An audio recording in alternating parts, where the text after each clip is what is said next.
Good morning guys, मुबारक है हमारे new blog में। कल मैंने आपको बताया था कि मैं अपना छोटा सा महल बना रहा हूँ, तो मेरा महल कंप्लीट हो गया। ये देखो मेरा पीछे छोटा सा ही है। अगर आपको मेरे सिटी महल बनवानी है तो अब कमेंट में आप लिख के भेज दो, मुझे ऐसा महल बनवाना है। मैं अच्छे से बना दूंगा और आपको सीट भी दे दूंगा। चलो अंदर से दिखाता हूँ, लाइक कर देना भाई। अंदर से दिखा रहा हूँ। चलो, ये आपका इधर है छोटा सा किचन। ये देखो, ये आपका भी किचन है, अभी छोटा सा, इसमें और काम लगेगा।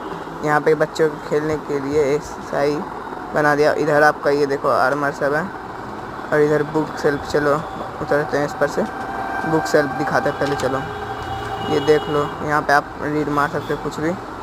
ठीक गाइस, तो चलो और दिखाते हैं। ऊपर ये टेबल कुर्सी है, यहाँ पे आप बैठ के रह सकते हो। यहाँ पे आपका ये सब सामान सब, और ये आपका बेड। तो बाद में मिलते हैं गाइस, बाय बाय।